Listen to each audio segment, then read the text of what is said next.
माननीय सदस्यगण, सभी का नमस्कार।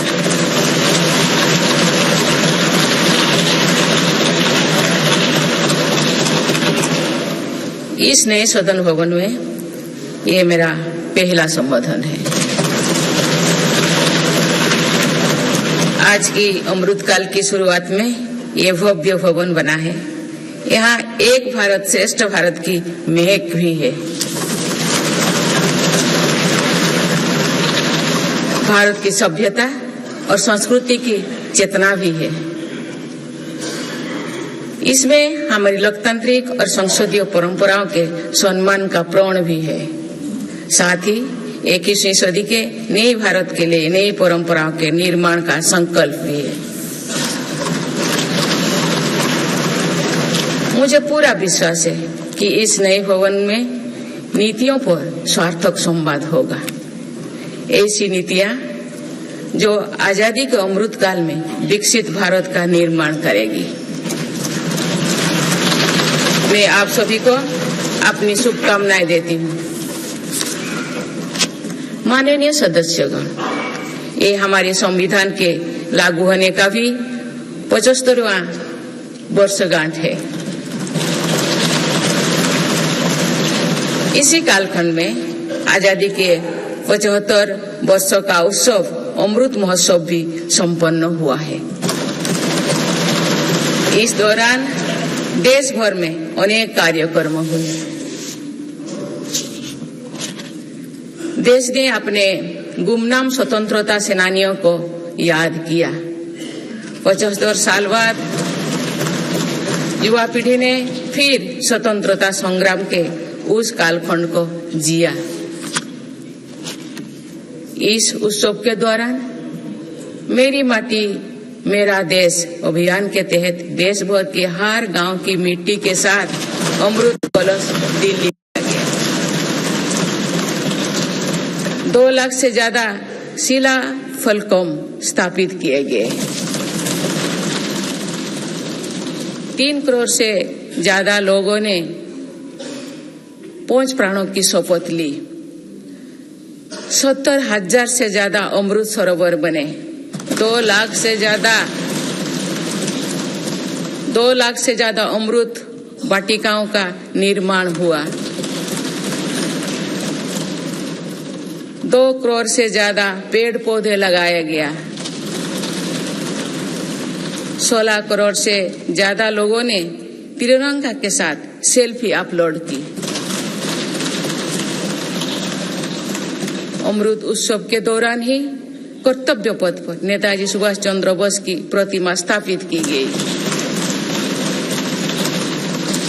राजधानी दिल्ली में देश के अब तक के सभी प्रधानमंत्रियों की समर्पित म्यूजियम खोला गया। शांति निकेतन और होयबला मंदिर वर्ल्ड हेरिटेज लिस्ट में शामिल हुई। साहिबजादों की याद में वीरवाल दिवस घोषित हुआ। भगवान बिरसा मुंडा के जन्म दिवस को जनजातीय गौरव दिवस घोषित किया गया। विभाजन की विभीषिका को याद करते हुए 14 अगस्त को विभाजन विभीषिका स्मृति दिवस घोषित किया गया। माननीय सदस्यगण, बीता वर्ष भारत के लिए ऐतिहासिक उपलब्धियों से भरा रहा है। इस दौरान देशवासियों का गौरव बढ़ाने वाले अनेक पल आए। दुनिया में गंभीर संकटों के बीच भारत सबसे तेजी से विकसित होती बड़ी अर्थव्यवस्था बना। लगातार 2 क्वार्टर से भारत की विकास दर 7.5% से ऊपर रही है। भारत चंद्रमा के दक्षिण ध्रुव पर झंडा फहराने वाला पहला देश बना। भारत ने सफलता के साथ आदित्य मिशन लॉन्च किया। धरती से 15 लाख किलोमीटर दूर अपनी सैटेलाइट पहुंचाई। ऐतिहासिक G20 सम्मेलन के सफलता ने पूरे विश्व में भारत की भूमिका को सशक्त किया। भारत ने एशियाई खेलों में पहली बार 100 से अधिक मेडल जीते। पारा एशियाई खेलों में भी 100 से अधिक मेडल जीते। भारत को अपना सबसे बड़ा समुद्री पुल अटल सेतु मिला। भारत को अपनी पहली नमो भारत ट्रेन तथा पहली अमृत भारत ट्रेन मिली। भारत दुनिया से सबसे तेजी से 5G रोल आउट करने वाला देश बना।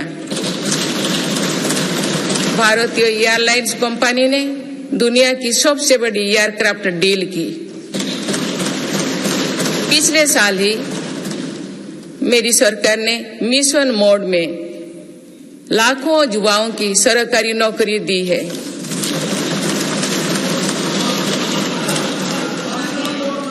माननीय सदस्यगण, बीते 12 महीने में मेरी सरकार अनेक महत्वपूर्ण विधेयक लेकर भी आए। ये विधेयक आप सभी संसद सदस्यों के सहयोग से आज कानून बन चुके हैं। ये ऐसे कानून है जो विकसित भारत के संकल्पों की सिद्धि का मजबूत आधार है।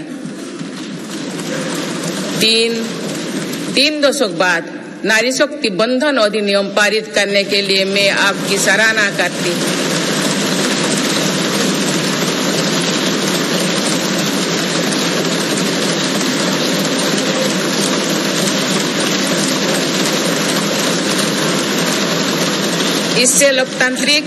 इससे लोकसभा और विधानसभा के महिलाओं की ज्यादा भागीदारी सुनिश्चित हुई है। ये वुमेन लीड डेवलपमेंट के मेरी सरकार के संकल्प को मजबूत करता है। रिफॉर्म, परफॉर्म और ट्रांसफॉर्म के अपने कमिटमेंट को मेरी सरकार ने लगातार जारी रखा है।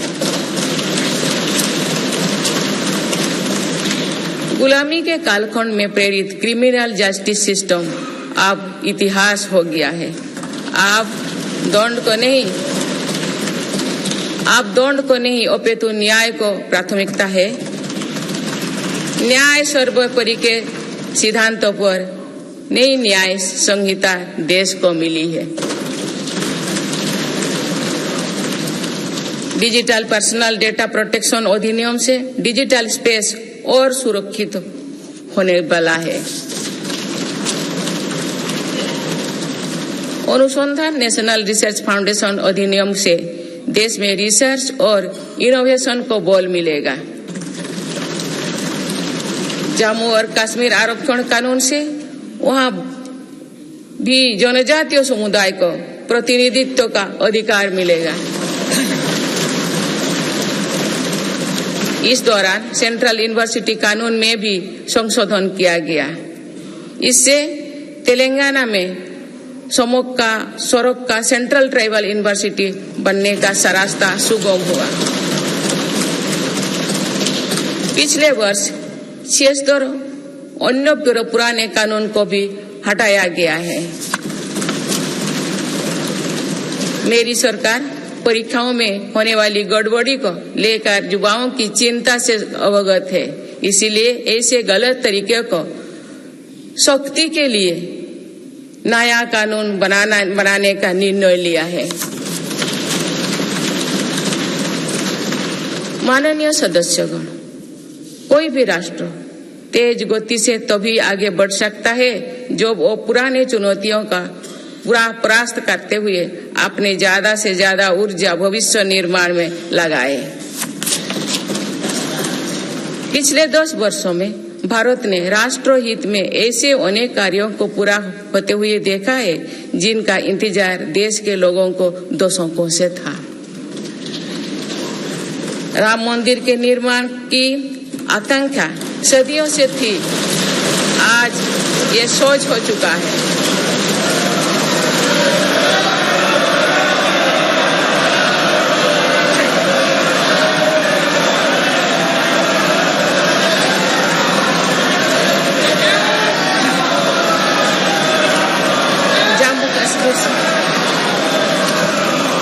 जम्मू कश्मीर से आर्टिकल 370 हटाने को लेकर शंकाएं थी, आज वो इतिहास हो चुकी है।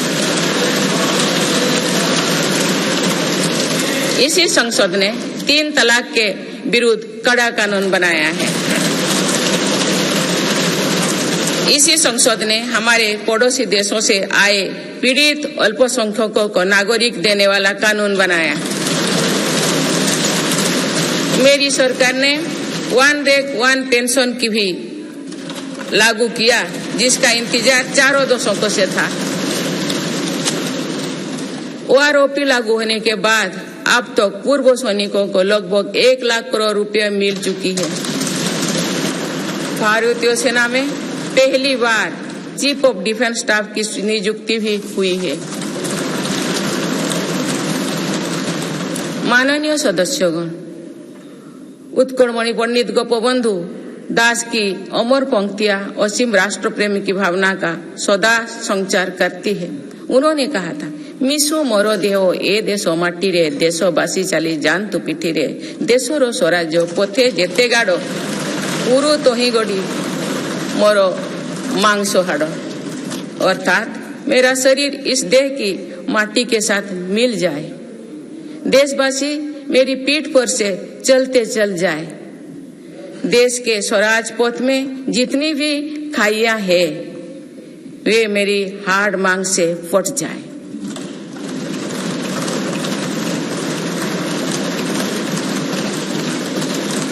इन पंक्तियों में हमें कर्तव्यों की पराकाष्ठा दिखती है। राष्ट्र सर्वोपरि का आदर्श दिखाई देता है। ये उपलब्धियां जो आज देख रही है वो बीते 10 वर्षों की साधना का विस्तार है। हमें सभी बचपन से गरीबी हटाओ के नारे सुनते आ रहे हैं। अब हम जीवन में पहली बार बड़े पैमाने पर गरीबी को दूर होने देख रहे हैं। नीति आयोग के अनुसार मेरी सरकार के 1 दशक के कार्यकाल में करीब 25 करोड़ देशवासी गरीबी से बाहर निकले हैं।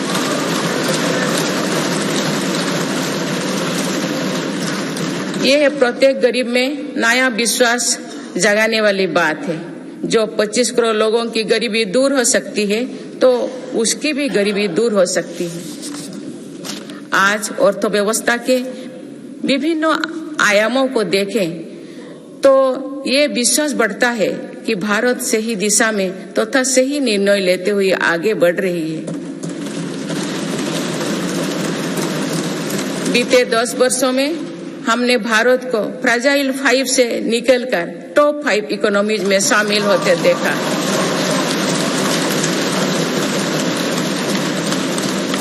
भारत का निर्यात करीब $450 बिलियन से बढ़कर $775 बिलियन से अधिक हो गया है। पहले की तुलना में एफडीआई द्विगुना हुआ है। खादी और ग्रामोद्योग के उत्पादों की बिक्री में 4 गुना से अधिक की वृद्धि हुई है। आईटीआर फाइल करने वाले की संख्या करीब 3.25 करोड़ से बढ़कर लगभग 8.25 करोड़ हो चुकी है और बढ़ोतरी 2 गुना से भी कहीं अधिक है। 1 दशक पहले देश में केवल कुछ 100 स्टार्टअप थे जो आज बढ़कर 1 लाख से अधिक हो गया। साल में 94,000 कंपनियां रजिस्टर हुई थी। पिछले वर्ष ये संख्या 1,60,000 तक पहुंच चुके हैं। दिसंबर 2017 में 98 लाख से लोग जीएसटी देते थे। आज इनकी संख्या 1,40,00,000 है। 2014 से पहले के 10 वर्षों में लगभग 13 करोड़ वाहन बिके थे। पिछले 10 वर्षों में देशवासियों ने 21 करोड़ से अधिक वाहन खरीदे हैं। 2014-15 में लगभग 2,000 इलेक्ट्रिक वाहन बिके थे, जबकि 2023-24 में दिसंबर माह तक ही लगभग 15 लाख इलेक्ट्रिक वाहन बिक चुके हैं। माननीय सदस्यगण, बीते दशक में मेरी सरकार ने सुशासन और पारदर्शिता को हर व्यवस्था का मुख्य आधार बनाया है। इसी का परिणाम है कि हम बड़े आर्थिक सुधारों के साक्षी बने हैं। इस दौरान देश को इंसॉल्वेंसी एंड बैंकरप्टेंसी कोड मिला है। देश को जीएसटी के रूप में एक देश एक टैक्स कानून मिला है। मेरी सरकार ने माइक्रो इकोनॉमिक स्टेबिलिटी में भी सुनिश्चित की है।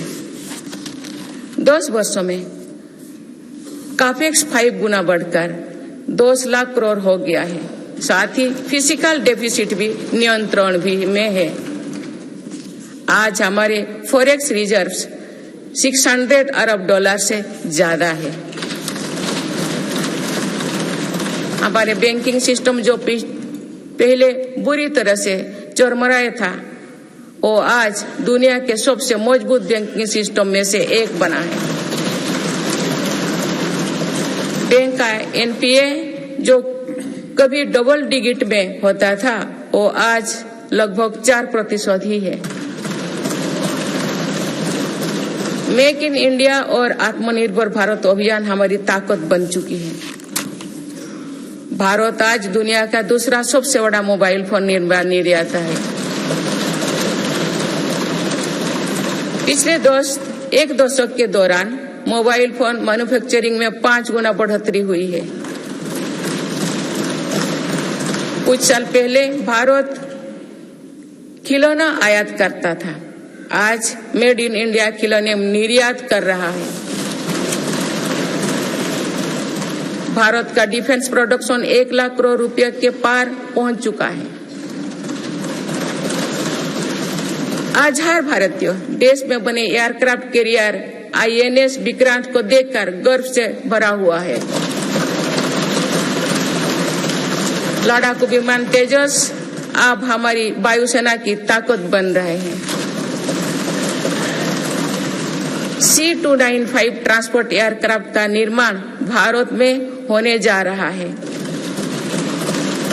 आधुनिक एयरक्राफ्ट इंजन भी भारत में बनाया जाएगा।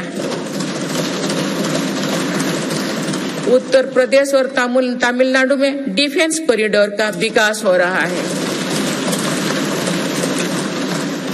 मेरी सरकार ने डिफेंस सेक्टर में निजी क्षेत्रों की भागीदारी सुनिश्चित की है। स्पेस सेक्टर को भी हमारी सरकार ने युवा स्टार्टअप्स के लिए खोल दिया है। माननीय सदस्यगण, मेरी सरकार वेल्थ क्रिएटर का सम्मान करती है तथा भारत के प्राइवेट सेक्टर के सामर्थ्य पर विश्वास करती है। भारत में बिजनेस करना आसान हो, इसके लिए उपयुक्त माहौल रहे, इस पर भी मेरी सरकार लगातार काम कर रही है। ईज ऑफ डूइंग बिजनेस में लगातार सुधार हो रहा है। बीते कुछ वर्षों में 40,000 से ज्यादा कॉम्प्लायंस को हटाया जा या सरल किया गया है। कंपनीज एक्ट तथा लिमिटेड लायबिलिटी पार्टनरशिप एक्ट में 63 प्रावधानों को अपराध की सूची में बाहर किया गया है। जौन विश्वास अधिनियम द्वारा 183 प्रावधानों को अपराध की श्रेणी से बाहर किया गया है। अदालत के बाहर विवादों को सौहार्दपूर्ण समाधान हेतु मध्यस्थता पर कानून बनाया गया है। वन और पर्यावरण विभाग से क्लियरेंस मिलने में जहां 600 दिन लगते थे, वहां आज 75 दिन से भी कम समय लगता है। फेसलेस असेसमेंट योजना से टैक्स व्यवस्था में और पारदर्शिता आई है। माननीय सदस्यगण, हमारे एमएसएमई सेक्टर को भी रिफॉर्म्स का बहुत अधिक लाभ हो रहा है। आप अवगत है कि हमारे एमएसएमईज में आज करोड़ों देशवासी काम कर रहे हैं। एमएसएमईज और लघु उद्यमियों को सशक्त करने के लिए मेरी सरकार पूरी प्रतिबद्धता से काम कर रही है। एमएसएमई की परिभाषा का विस्तार किया गया है। नई परिभाषा में निवेश और टर्नओवर को समाहित किया गया है। आज उद्यम और उद्यम असिस्ट पोर्टल पर लगभग 3.5 करोड़ एमएसएमई रजिस्टर्ड है। बीते वर्षों में एमएसएमई के लिए क्रेडिट गारंटी स्कीम के तहत करीब 5 लाख करोड़ की गारंटी स्वीकृति किए गए। ये 2014 से पहले के दशक से 6 गुना अधिक है। माननीय सदस्यगण, मेरी सरकार का एक और बड़ा रिफॉर्म डिजिटल इंडिया का निर्माण है। डिजिटल इंडिया ने भारत में जीवन और बिजनेस दोनों को बहुत आसान बना दिया है। आज पूरी दुनिया मानती है कि ये भारत की बहुत बड़ी उपलब्धि है। विकसित देशों में भी भारत ऐसा डिजिटल सिस्टम नहीं है। गांव में भी सामान्य खरीद बिक्री डिजिटल तरीके से होगी, ये कुछ लोगों की कल्पना से भी परे था। आज दुनिया के कुल रियल टाइम डिजिटल लेन देन का 46% भारत में होता है।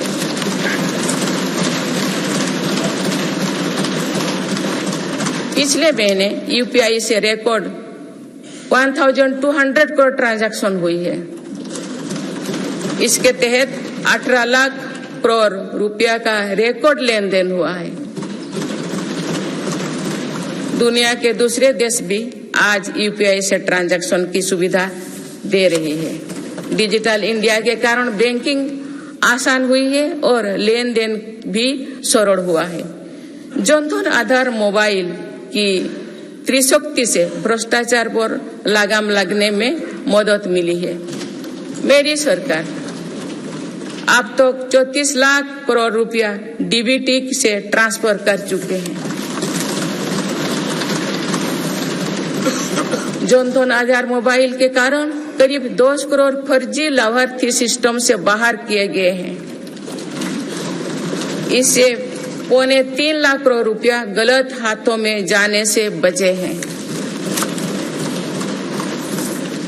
डिजी लॉकर की सुविधा भी जीवन को आसान बना रही है। इसमें अभी तक यूजर्स के 6 बिलियन से ज्यादा डॉक्यूमेंट्स जारी हुई है। आयुष्मान भारत हेल्थ अकाउंट के तहत लगभग 53 करोड़ लोगों की डिजिटल हेल्थ आईडी बन चुकी है।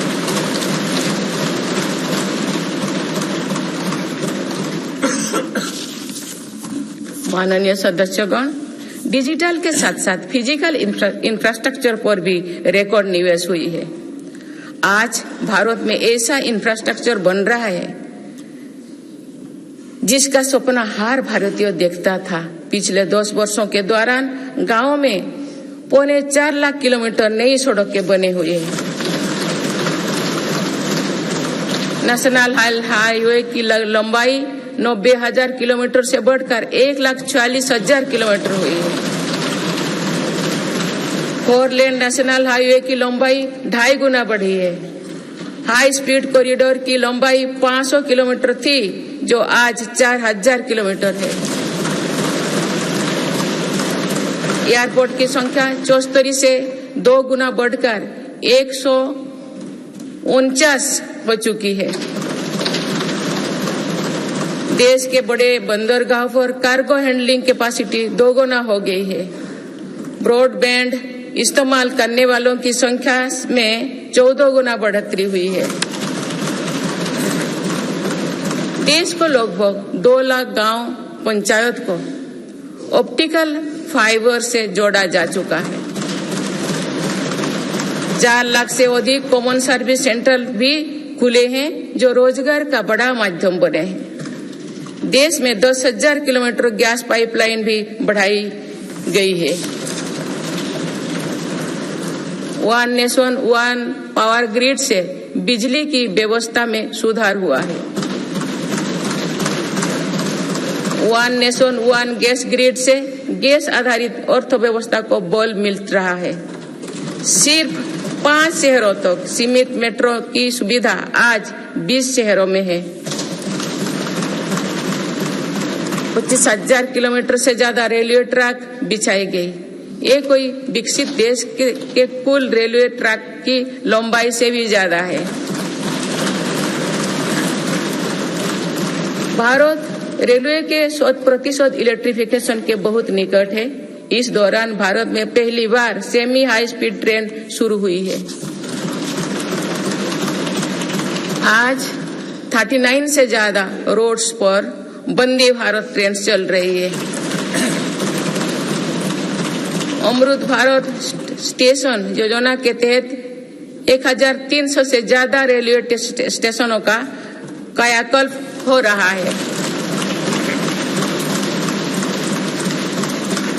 माननीय सदस्यगण, मेरी सरकार मानती है कि विकसित भारत की भव्य इमारत 4 मजबूत स्तंभों पर खड़ी होगी। ये स्तंभ है युवा शक्ति, नारी शक्ति, किसान और गरीब।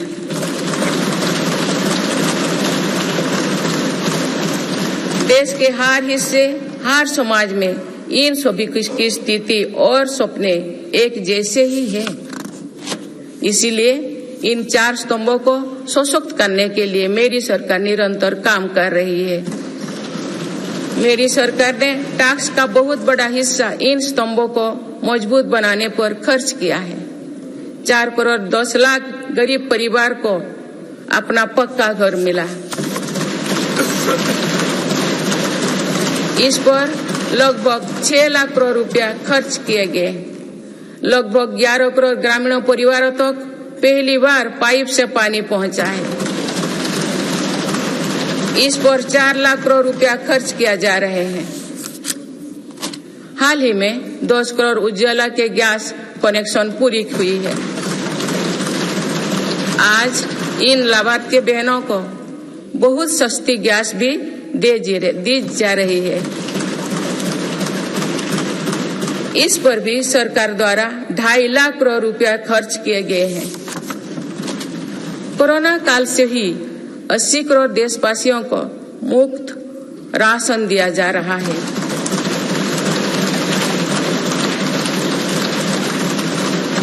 अब इसे आने वाले 5 वर्षों के लिए आगे बढ़ाया गया है। अब इस पर 11 लाख करोड़ रुपया और खर्च होने का अनुमान है।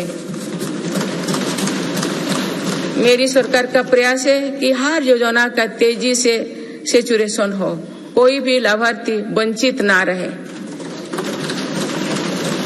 इसके लिए 15 नवंबर से विकसित भारत संकल्प यात्रा चल रही है। अभी तक इस यात्रा से करीब 19 करोड़ देशवासी जुड़ चुके हैं। माननीय सदस्यगण, बीते वर्ष में विश्व ने 2 बड़े युद्ध देखे और कोरोना जैसे वैश्विक महामारी का सामना किया। ऐसे वैश्विक संकटों के बावजूद मेरी सरकार ने देश में महंगाई को काबू में रखा, सामान्य भारतीयों का बोझ नहीं बढ़ने दिया।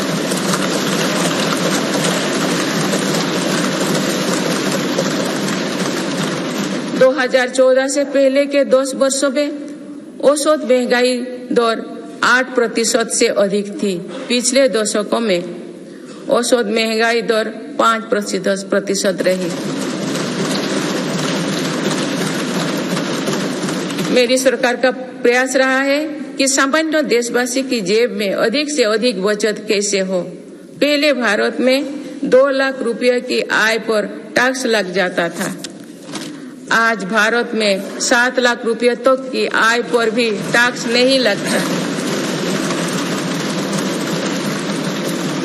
टैक्स छूट और रिफॉर्म्स के कारण भारत के टैक्स पेयर्स को 2 साल में करीब 2.5 लाख करोड़ रुपया की बचत हुई है। आयुष्मान योजना के अलावा भी केंद्र सरकार विभिन्न हॉस्पिटल्स में मुफ्त इलाज की सुविधा देती है। इससे देश के नागरिकों के 3.5 लाख करोड़ रुपया खर्च होने से बचे हैं। जन औषधि केंद्रों की वजह से मरीजों के करीब 28,000 करोड़ रुपया खर्च होने से बचे हैं। कोरोना स्टेंट्स घुटने के इम्प्लांट्स तथा कैंसर की दवाओं की कीमत भी कम की गई है। इससे मरीजों की हर वर्ष लगभग 27,000 करोड़ रुपया की बचत हो रही है। मेरी सरकार किडनी के मरीजों के लिए मुफ्त डायलिसिस का अभियान भी चला रही है। इसका लाभ प्रतिवर्ष 21 लाख से ज्यादा मरीज उठा रहे हैं। इसके प्रतिवर्ष इन 1 लाख रुपया खर्च होने से बचे हैं।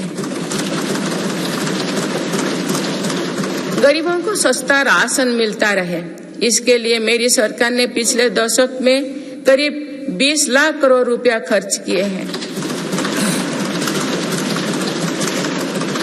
भारतीय रेल में यात्रा के लिए रेलवे प्रत्येक टिकट पर करीब 50% डिस्काउंट देते हैं।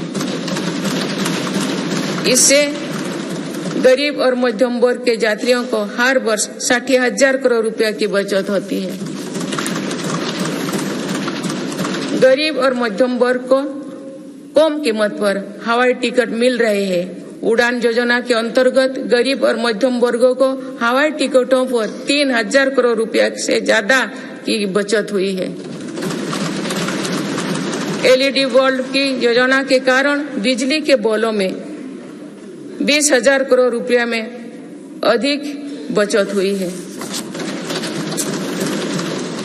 जीवन ज्योति बीमा योजना और सुरक्षा बीमा योजना के तहत गरीबों को 16,000 करोड़ रुपया से ज्यादा की क्लेम राशि मिली है।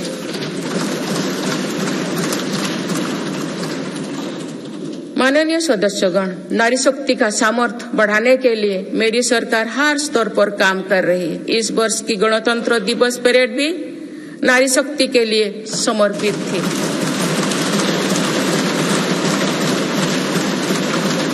इस परेड में दुनिया ने हमारी बेटियों के सामर्थ्य की झलक देखी। मेरी सरकार ने जल, स्थल, नभ और अंतरिक्ष हर तरफ बेटियों की भूमिका का विस्तार किया है। हम सब जानते हैं कि महिलाओं के लिए आर्थिक स्वतंत्रता के क्या मायने हैं। मेरी सरकार ने महिलाओं की आर्थिक भागीदारी बढ़ाने के लिए निरंतर प्रयास किए हैं। आज लगभग 10 करोड़ महिलाएं स्वयं सहायता समूह से जुड़ चुके हैं।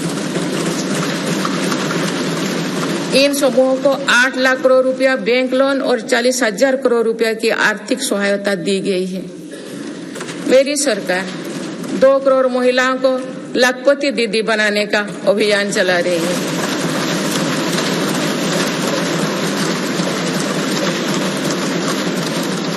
नमो ड्रोन दीदी योजना के तहत समूहों को 15,000 ड्रोन उपलब्ध कराए जा रहे हैं।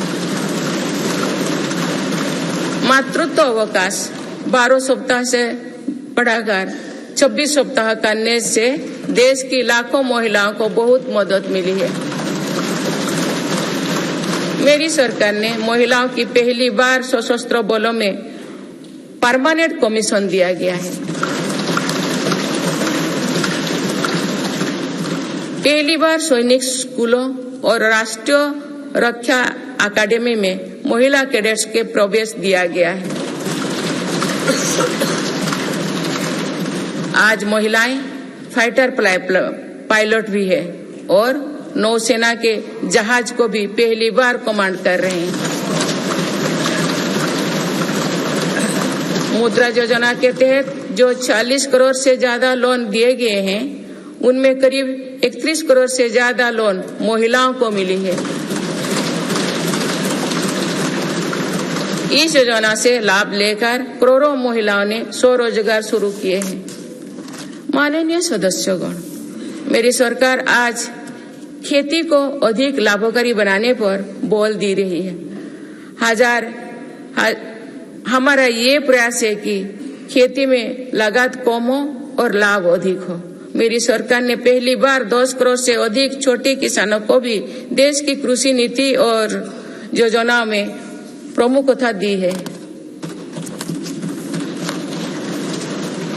पीएम किसान सम्मान निधि के तहत अब तक 2,80,000 करोड़ रुपया किसानों को मिल चुके हैं।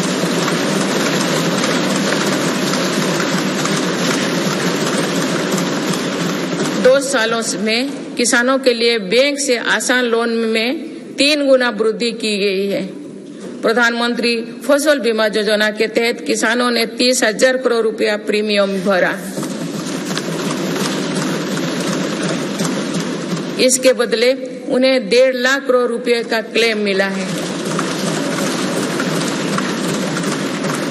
पिछले 10 वर्षों में लगभग 18 लाख करोड़ रुपया MSP के रूप में धान और गेहूं की खेती करने वाले किसानों को मिले हैं।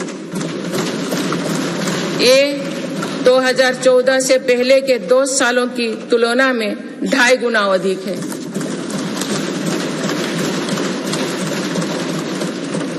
पहले तिलहन और दलहन फसलों की सरकारी खरीदी नहीं की बराबर थी। पिछले दशकों में तिलहन और दलहन की खेती करने वाले किसानों को MSP के रूप में 1.25 लाख करोड़ रुपया मिले हैं।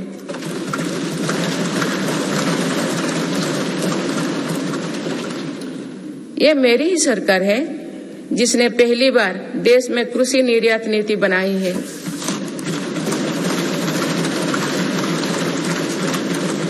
इससे एग्रीकल्चर एक्सपोर्ट 4 लाख करोड़ रुपया तक पहुंचा है।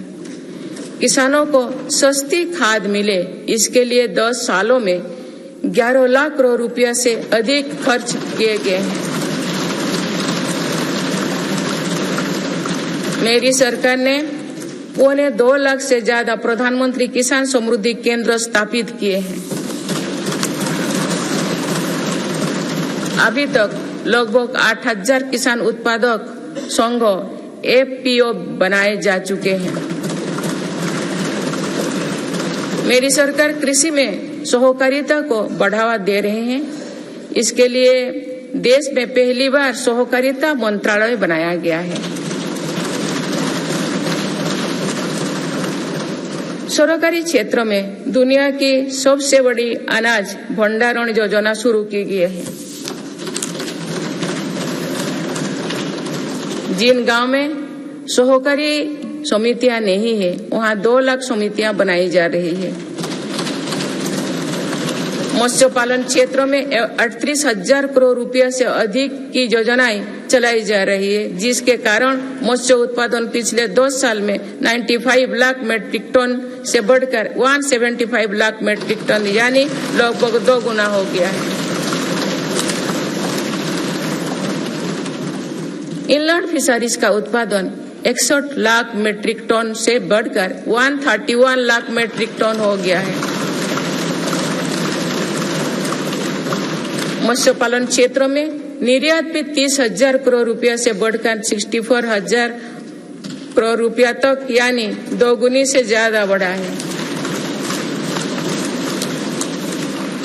देश में पहली बार पशुपालकों और मछुआरों को किसान क्रेडिट कार्ड का लाभ दिया गया है। पिछले दशकों में प्रति व्यक्ति दूध उपलब्धता 40% बढ़ी है। पशुओं को खुरपका और मुंहपका बीमारियों से बचाने के लिए पहली बार मुफ्त टीकाकरण अभियान चल रहा है। अब तक 4 चरणों में 50 करोड़ से ज्यादा टीका पशुओं की दिए जा चुके हैं। माननीय सदस्यगण, जनकल्याण की ये जितनी भी योजनाएं हैं, ये सिर्फ सुविधाएं भर नहीं है, इसका देश के नागरिकों के पूरे जीवन चक्र पर सकारात्मक असर पड़ रहा है। विभिन्न सरकारी और गैर सरकारी संस्थाओं द्वारा मेरी सरकार की योजनाओं के प्रभावों का अध्ययन किया गया है। इसके परिणाम बहुत ही प्रभावकारी है और गरीबी से लड़ रहे दुनिया के हर देश को प्रेरित कर रहने वाले हैं। बीते वर्षों में विभिन्न संस्थाओं के अध्ययन में सामने आया है कि 11 करोड़ शौचालयों के निर्माण और खुले में शौच बंद होने से अनेक बीमारियों की रोकथाम हुई है। इससे शहरी क्षेत्र के हर गरीब परिवार को इलाज पर प्रति वर्ष 60,000 रुपया तक की बचत हो रही है। पाइप से शुद्ध पेयजल मिलने से भी प्रतिवर्ष लाखों बच्चों की जान बच रही है। पीएम आवास योजना पर हुई अध्ययन के अनुसार पक्के घर से परिवार की सामाजिक प्रतिष्ठा और गरिमा बढ़ी है। पक्के घर में बच्चों की पढ़ाई बेहतर हुई है और ड्रॉप आउट की दर में कमी आई है। प्रधानमंत्री सुरक्षित मातृत्व अभियान के वजह से आज देश में 100% संस्थागत प्रसव हो रही है। इस वजह से माता मृत्यु दर में भी भारी गिरावट आई है। एक और अध्ययन के अनुसार उज्ज्वला योजना के लाभार्थी परिवारों में गरीब बीमारी की घटनाओं में कम आई है। माननीय सदस्यगण, मेरी सरकार मानव केंद्रित विकास पर बल दे रही है। हमारे लिए हर नागरिक की गरिमा सर्वोपरि है। यही सामाजिक न्याय की हमारी अवधारणा है। भारत के संविधान के हर अनुच्छेद का संदेश भी यही है। हमारे यहाँ लंबे समय तक सिर्फ अधिकारों पर चर्चा होती थी। हमने सरकार के कर्तव्यों पर भी बल दिया। इससे नागरिकों में भी कर्तव्य भाव जागा। आज अपने अपने कर्तव्य के पालन से हर अधिकार की गारंटी का भाव जागृत हुआ। मेरी सरकार ने उनकी भी सुध ली है जो अब तक तो विकास की धारा से दूर रहे हैं। ऐसे हजारों आदिवासी गांव हैं जहां बीते 2 वर्षों में पहली बार बिजली और सड़क पहुंची। लाखों आदिवासी परिवारों को अब जाकर पाइप से शुद्ध पानी मिलना शुरू हुआ। विशेष अभियान के तहत मेरी सरकार हजारों आदिवासी बहुल गांव में 4G इंटरनेट सुविधा भी पहुंचा रही है। बंधन केंद्रों की स्थापना और 90 से ज्यादा वन उपज पर MSP दिए जाने से आदिवासियों को बहुत लाभ हुआ है। मेरी सरकार ने पहली बार जनजातियों में भी सबसे पिछड़े जनजातियों को की सुध ली है। उनके लिए लगभग 24,000 करोड़ रुपया की PM जनमन योजना बनाई है। आदिवासी परिवारों में अनेक पीढ़ियां सिकल सेल एनीमिया में पीड़ित रही है। पहली बार इसके लिए राष्ट्रीय मिशन शुरू किया गया है। अब तक लगभग 1,40,00,000 लोग की जांच की हो चुकी है। दिव्यांगजनों के लिए भी मेरी सरकार ने सुगम्य भारत अभियान चलाए हैं। साथ ही भारतीय सांकेतिक भाषा में पाठ्य पुस्तकें उपलब्ध कराई है। ट्रांसजेंडर को समाज में सम्मानजनक स्थान दिलाने और उनके अधिकारों के संरक्षण हेतु भी कानून बनाए हैं। माननीय सदस्यगण, हमारे यहाँ विश्वकर्मा परिवारों के बिना दैनिक जीवन की कल्पना भी मुश्किल है। ये परिवार पीढ़ी दर पीढ़ी अपने कौशल को आगे बढ़ाते हैं, लेकिन सरकारी मदद के अभाव में हमारी विश्वकर्मा साथी बुरी स्थिति से गुजर रहे थे। मेरी सरकार ने ऐसे विश्वकर्मा परिवार को भी सुध ली है।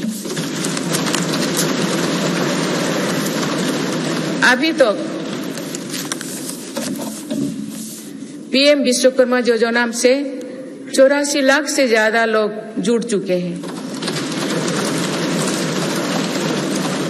रेहड़ी ठेले फुटपाथ पर काम करने वाले साथी भी दशकों से अपने हाल पर छोड़ दिए गए थे। मेरी सरकार ने PM स्वनिधि योजना द्वारा उनको बैंकिंग से जोड़ा। इस योजना के तहत अब तक 10,000 करोड़ रुपया से अधिक की राशि के ऋण दिया जा चुका है।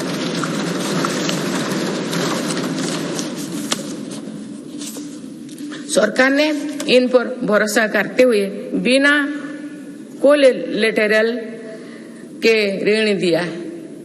इस भरोसे के मजबूत करते हुए अधिकांश लोगों ने ऋण भी वापस किया है। अगली किस्त का भी लाभ उठाया है।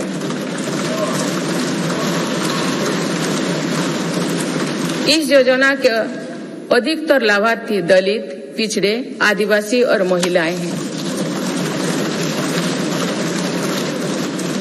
माननीय सदस्यगण, सबका साथ, सबका विकास, सबका विश्वास और सबका प्रयास के मंत्र पर चल रही मेरी सरकार समाज के हर वर्ग को उचित अवसर देने में जुटी है।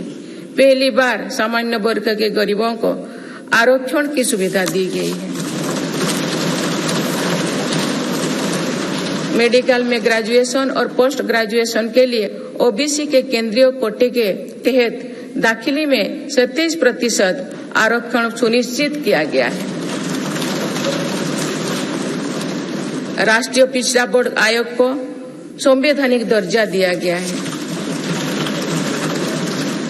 मेरी सरकार ने बाबा साहेब आम्बेडकर से जुड़े 5 स्थानों को पंचतीर्थ के रूप में विकसित किया। आज देश भर में आदिवासी स्वतंत्रता सेनानियों के लिए समर्पित 10 संग्रहालय बनाया जा रहा है।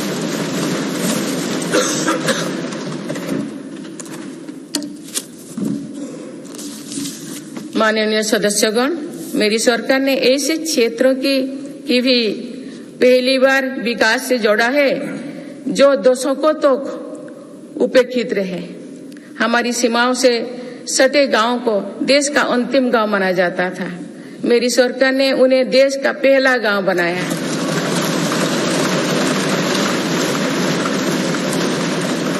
इन गांव के विकास के लिए वाइब्रेंट विलेज प्रोग्राम शुरू किया है। अंडमान निकोबार और लक्षद्वीप जैसे हमारे दूर सुदूर के द्वीप समूह भी विकास से वंचित थे। मेरी सरकार ने इन द्वीपों में भी आधुनिक सुविधाओं का निर्माण किया। वहां सड़क, हवाई यातायात और तेज इंटरनेट की सुविधाएं पहुंचाई। कुछ सप्ताह पूर्व ही लक्षद्वीप को भी अंडर वाटर ऑप्टिकल फाइबर से जोड़ा गया है। इससे स्थानीय लोगों के साथ ही पर्यटकों को भी सुविधा होगी। मेरी सरकार द्वारा आकांक्षा जिला कार्यक्रम के तहत देश के 100 से अधिक जिलों में विकास का प्राथमिकता दी गई है। इस कार्यक्रम की सफलता को देखते हुए मेरी सरकार ने आकांक्षा ब्लॉक कार्यक्रम भी शुरू किया है। इससे देश के उन ब्लॉक्स में विकास पर विशेष जोर दिया जा रहा है जो पीछे छूट गए हैं। माननीय सदस्यगण, मेरी सरकार आज पूरी सीमा पर मॉडर्न इंफ्रास्ट्रक्चर बना रही है। एक काम बहुत पहले ही प्राथमिकता के आधार पर हो जाना चाहिए था। आतंकवाद हो या विस्तारवाद, हमारी सेनाएं आज जैसे को तैसा की नीति के साथ जवाब दे रही है।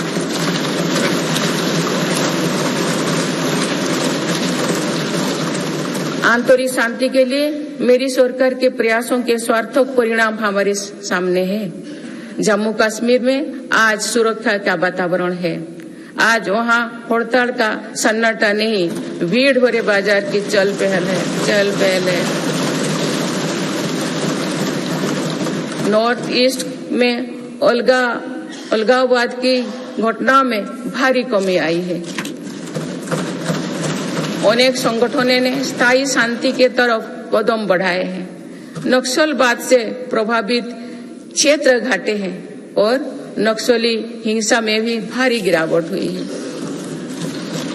माननीय सदस्यगण, भारत के लिए ये समय आने वाली सदियों का भविष्य लिखने का है। हमारे पूर्वजों ने हजारों वर्षों की एक विरासत हमारे लिए छोड़ी है।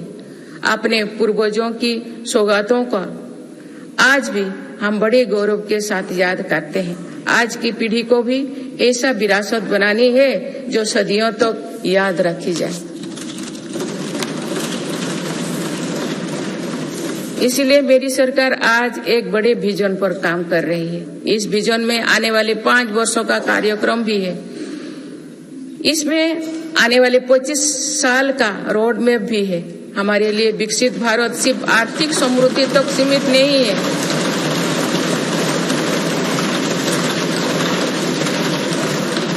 हमारे लिए विकास भारत सिर्फ आर्थिक समृद्धि तक सीमित नहीं है, हम सामाजिक, सांस्कृतिक और सामरिक ताकत को भी उतना ही महत्व देते हैं।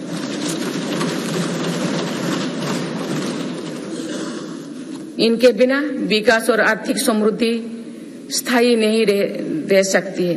बीते दशकों के फैसले भी इसी ध्येय से लिए गए हैं। आज भी अनेक कदम इसी लक्ष्य के साथ उठाया जा रहे हैं। माननीय सदस्यगण, भारत के तेज विकास को लेकर आज दुनिया की हर एजेंसी आश्वस्त है। राष्ट्रीय और अंतर्राष्ट्रीय एजेंसी जो भी आकलन कर रहे हैं, उनका आधार भारत की नीतियां हैं। इंफ्रास्ट्रक्चर में रिकॉर्ड निवेश और पॉलिसी रिफॉर्म निवेशकों का विश्वास और बढ़ा रहा है। पूर्ण बहुमत वाली स्थिर और मजबूत सरकार के लिए भारतीयों का संकल्प भी दुनिया को नया भरोसा दे रहे हैं।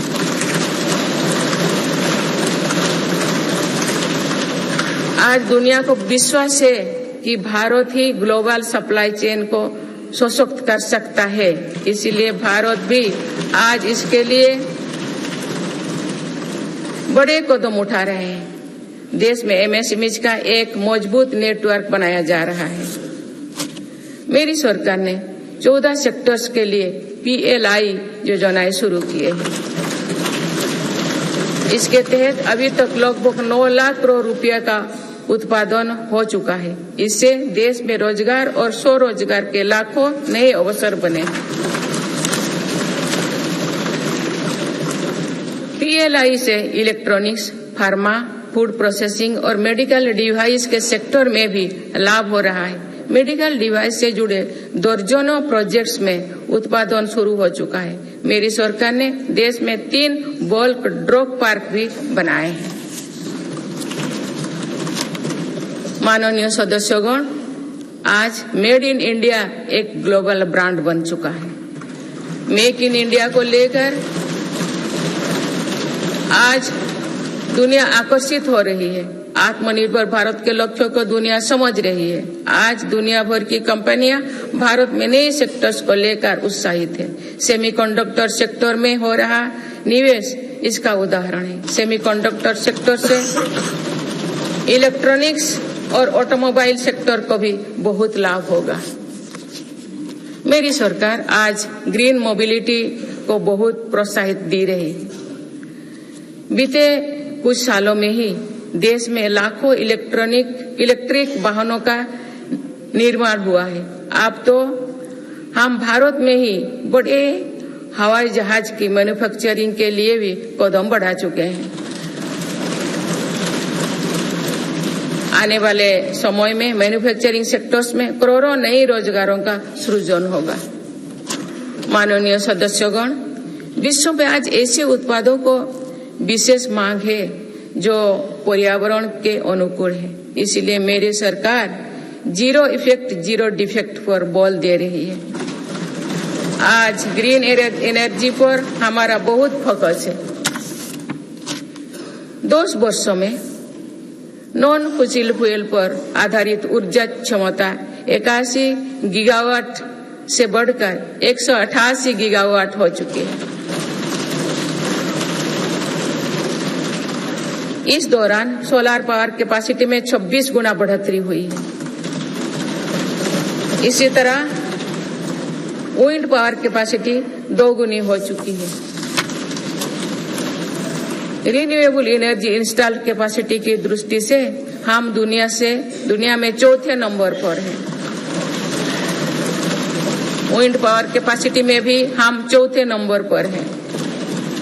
सोलर पावर कैपेसिटी में हम 5वें नंबर पर हैं। भारत में 2030 तक अपनी स्थापित क्षमता का 50% नॉन फॉसिल फ्यूल में से भरा करने का लक्ष्य रखा है। बीते 10 वर्षों में 11 नए सोलर पार्क बन चुके हैं। 9 सोलर पार्क्स पर आज काम चल रहा है। कुछ दिन पहले ही घर की छत पर सोलर एनर्जी उपलब्ध कराने के लिए एक नई योजना घोषित की गई है।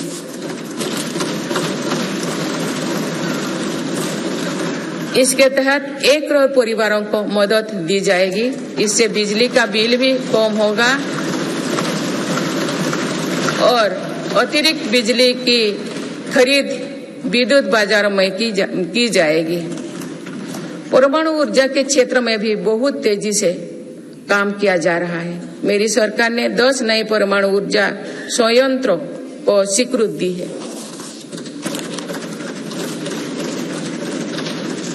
हाइड्रोजन एनर्जी के क्षेत्र में भी भारत तेज गति से आगे बढ़ रहा है। हम अभी तक लद्दाख और दमन दीव में 2 प्रोजेक्ट शुरू कर चुके हैं।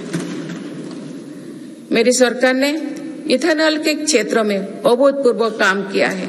देश 12% इथेनॉल ब्लेंडिंग का लक्ष्य हासिल कर चुका है।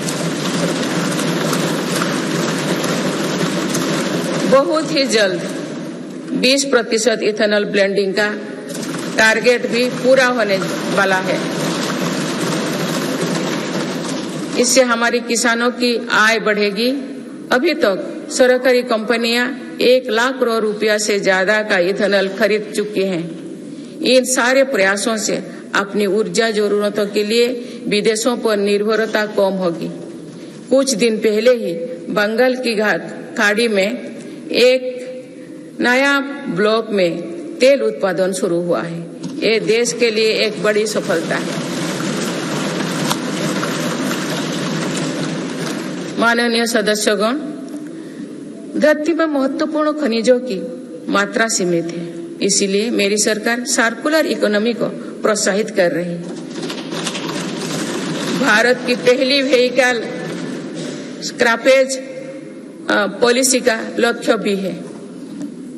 गहरे समुद्रों में खनिजों की संभावनाओं को तलाशना भी जरूरी है। इसी लक्ष्य के साथ डीप ओशन मिशन शुरू किया है। इस मिशन में अपने समुद्री जन जीवन के बारे में हमारी समझ भी बेहतर होगी। भारत का समुद्रयान इस क्षेत्र में शोध कर रहा है। मेरी सरकार भारत को दुनिया की एक बड़ी स्पेस पावर बनाने में जुटे हैं। ये मानव जीवन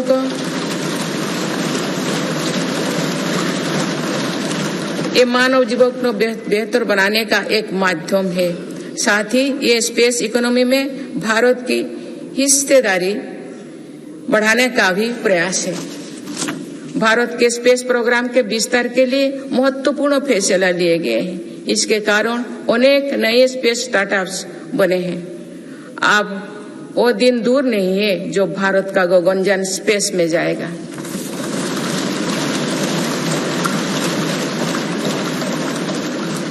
माननीय सदस्यगण, मेरी सरकार ने भारत को दुनिया के अग्रणी डिजिटल इकोनॉमीज में से एक बनाया है। इससे करोड़ों युवाओं को रोजगार मिला है। हमारा प्रयास है कि चौथी औद्योगिक क्रांति में भारत दुनिया में सबसे आगे रहे। मेरी सरकार आर्टिफिशियल इंटेलिजेंस मिशन पर काम कर रही है। ये भारत के युवाओं को नए अवसर देगा। ये नए स्टार्टअप्स के लिए संभावनाएं खोलेगा। इससे कृषि, स्वास्थ्य और शिक्षा के क्षेत्र में क्रांतिकारी बदलाव आएगी। मेरी सरकार ने नेशनल क्वांटम मिशन भी स्वीकृत किया है। क्वांटम कंप्यूटिंग नए दौर की डिजिटल व्यवस्था बनाएगा। इस क्षेत्र में भारत आगे रहे, इसके लिए काम शुरू हो चुके हैं। माननीय सदस्यगण, मेरी सरकार भारत की युवा शक्ति की शिक्षा और कौशल विकास के लिए निरंतर नए कदम उठा रही है। इसके लिए नई राष्ट्रीय शिक्षा नीति बनाई गई और उसे तेजी से लागू किया जा रहा है। राष्ट्रीय शिक्षा नीति में मातृभाषा और भारतीय भाषाओं में शिक्षा पर बल दिया गया है। इंजीनियरिंग, मेडिकल, कानून जैसे विषयों की पढ़ाई भारतीय भाषा में प्रारंभ कर दी गई है।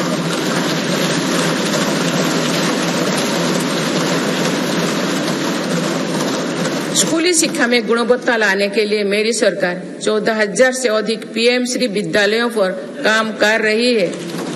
इनमें से 6,000 से अधिक विद्यालय शुरू हो चुके हैं।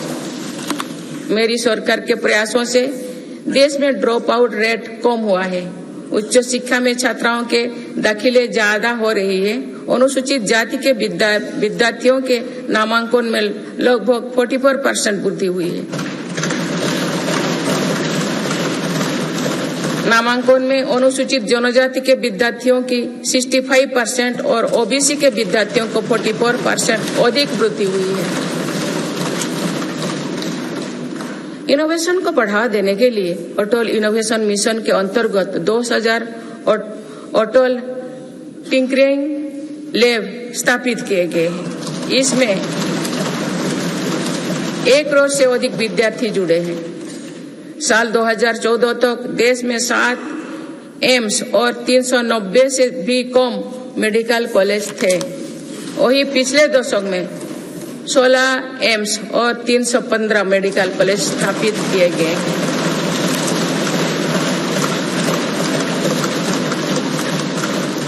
157 नर्सिंग कॉलेज स्थापित किए जा रहे हैं।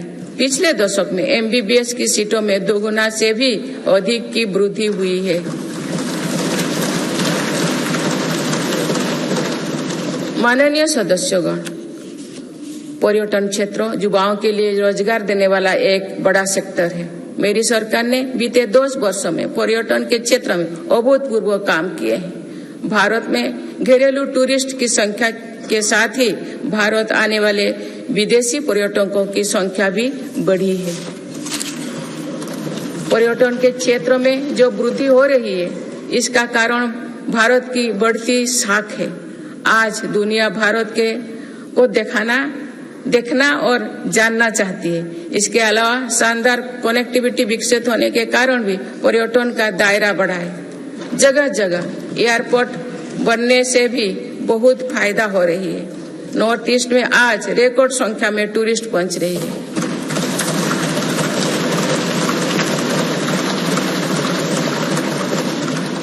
अंडमान निकोबार और लक्षद्वीप को लेकर उत्साह चरम पर है।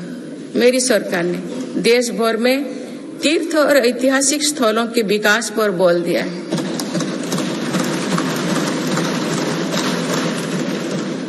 इससे अब भारत में तीर्थ यात्रा आसान हुई है। वही दुनिया भी भारत में हेरिटेज टूरिज्म को लेकर आकर्षित हो रही है। बीते 1 वर्ष में 8.5 करोड़ लोग काशी गए हैं।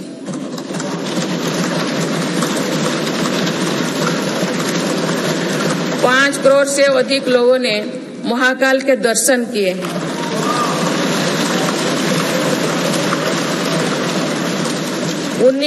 19 लाख से अधिक लोगों ने केदार धाम की यात्रा की है।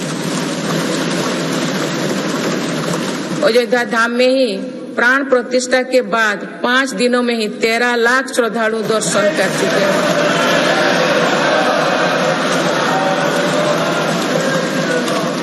पूर्व पश्चिम उत्तर दक्षिण भारत के हर हिस्से में तीर्थ स्थलों पर सुविधाओं का अभूतपूर्व विस्तार हो रहा है। मेरी सरकार भारत को मीटिंग और प्रदर्शनी से जुड़े सेक्टर में भी अग्रणी बनाना चाहती है। इसके लिए भारत मंडपम और यशोभूमि जैसा इंफ्रास्ट्रक्चर बनाया जा रहा है।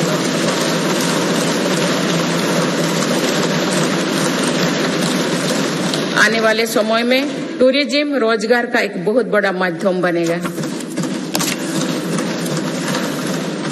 माननीय सदस्यगण, देश की युवा शक्ति को कौशल और रोजगार से जोड़ने के लिए हम स्पोर्ट्स इकोनॉमी को मजबूत कर रहे हैं। मेरी सरकार ने खेलों और खिलाड़ियों को अभूतपूर्व मदद दी है। आज भारत एक बहुत बड़ी खेल शक्ति बनने की ओर अग्रसर हो रहे हैं।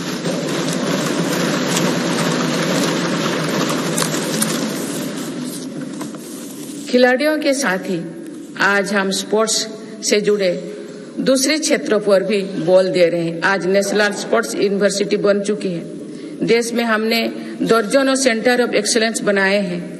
इससे स्पोर्ट्स को एक प्रोफेशन के रूप में चुनने का अवसर युवाओं को मिलेगा।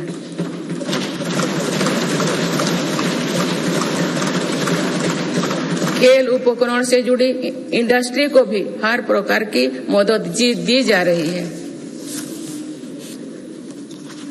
बीते 10 वर्षों में भारत ने अनेक खेलों से जुड़े इंटरनेशनल स्पोर्ट्स इवेंट्स का शानदार आयोजन किया। देश के युवाओं में कर्तव्यबोध और सेवा भाव का विस्तार करने के लिए मेरा युवा भारत संगठन बनाया गया है।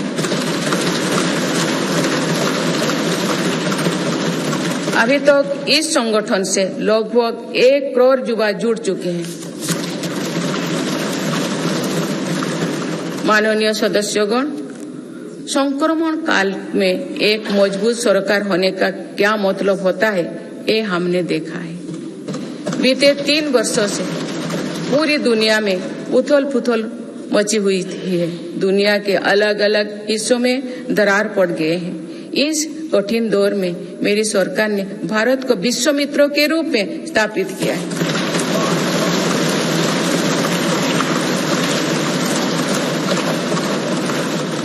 विश्व मित्रों की भूमिका के कारण ही आज हम ग्लोबल साउथ की आवाज बन पाए हैं। बीते 10 वर्षों में एक और पुरानी सोच को बदला गया है। पहले डिप्लोमेसी से जुड़े कार्यक्रम को दिल्ली के गलियारे तक ही सीमित रखा जाता था। मेरी सरकार ने इसमें भी जनता की सीधी भागीदारी सुनिश्चित की है। इसका एक बेहतरीन उदाहरण भारत द्वारा G20 अध्यक्षता के दौरान देखा गया है।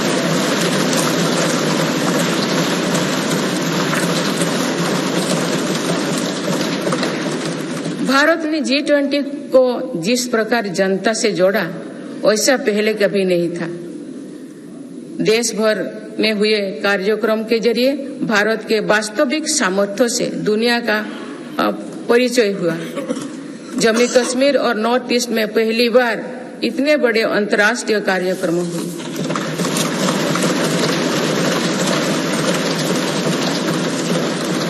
पूरी दुनिया ने भारत में हुए ऐतिहासिक G20 सम्मेलन की प्रशंसा की। ऐसे बंटे हुए माहौलों में भी एकमत से दिल्ली घोषणा पत्र जारी होना ऐतिहासिक है।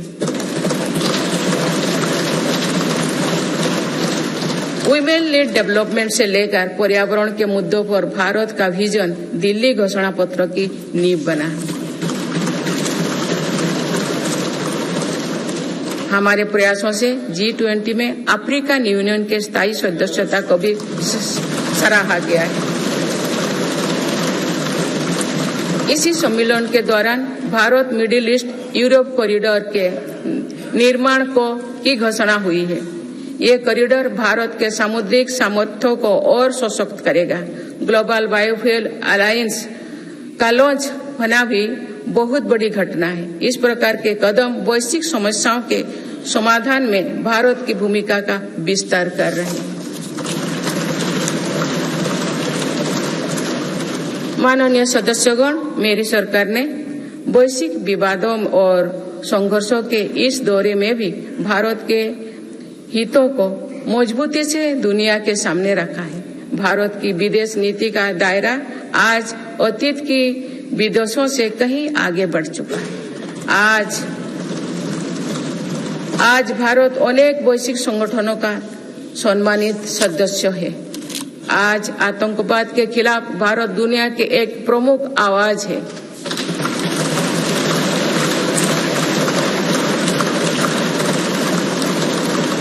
भारत आज संकट में फंसी मानवता की मदद के लिए मजबूती से पहल करता है। दुनिया में कहीं भी संकट आने पर भारत वहां तेजी से पहुंचने का प्रयास करता है। मेरी सरकार ने दुनिया भर के काम कर रहे भारतीयों में नया भरोसा जगाया है। ऑपरेशनल गंगा, ऑपरेशनल कावेरी और वंदे भारत जैसे अभियान चलाकर जहां जहां संकट आया वहां से हर भारतीयों को हम तेजी से सुरक्षित वापस लेकर आए।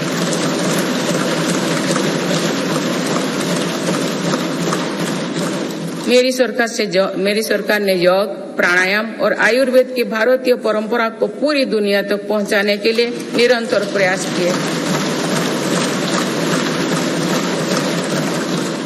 पिछले वर्ष संयुक्त राष्ट्र संघ के मुख्यालय में 135 देशों की प्रतिनिधित्व ने एक साथ योग किया।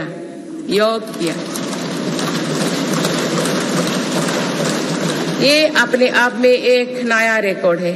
मेरी सरकार ने आयुष पद्धतियों के विकास के लिए एक नया मंत्रालय बनाया है। विश्व स्वास्थ्य संगठन का पहला global centre for traditional medicine भी भारत में बन रहा है। माननीय सदस्यगण, सभ्यताओं के कालखंड में ऐसे पड़ाव आते हैं जो सदियों का भविष्य तय करते हैं। भारत के इतिहास में भी ऐसे अनेक पड़ाव आए हैं। इस वर्ष 22 जनवरी को भी देश ऐसे ही एक पड़ाव का साक्षी बना है।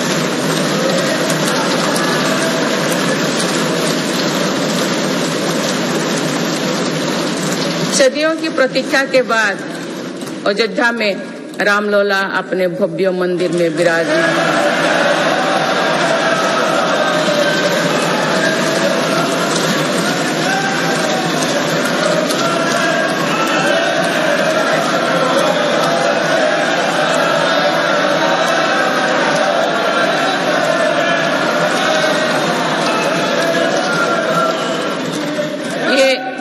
ये करोड़ों देशवासियों की इच्छा और आस्था का प्रश्न था, जिसका उत्तर देश ने पूरे सद्भाव के साथ खोजा है।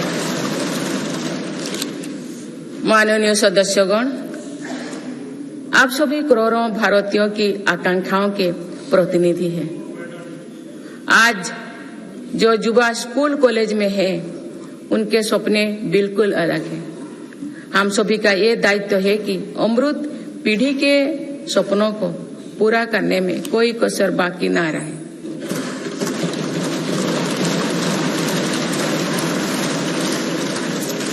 विकसित भारत हमारी अमृत पीढ़ी के सपनों को साकार करेगा।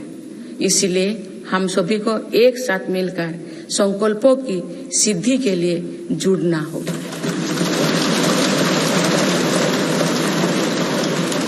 माननीय अटल जी, माननीय सदस्यगण, श्रद्धेय अटल जी ने कहा था, अपनी ध्येय यात्रा में हम कभी रुके नहीं है। अपनी ध्येय यात्रा में हम कभी रुके नहीं, किसी चुनौती के सम्मुख कभी झुके नहीं।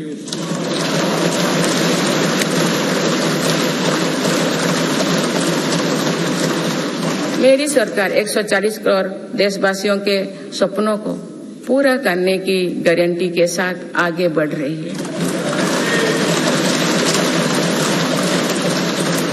मुझे पूरा विश्वास है कि ये नया संसद भवन भारत की ध्येय यात्रा को निरंतर ऊर्जा देता रहेगा, नई और स्वस्थ परंपरा बनाएगा। वर्ष 2047 को देखने के लिए अपने साथी तो इस सदन में नहीं होंगे, लेकिन हमारी विरासत ऐसे होनी चाहिए कि तब की पीढ़ी हमें याद रखे।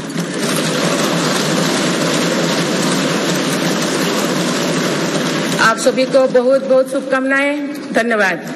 जय हिंद, जय भारत।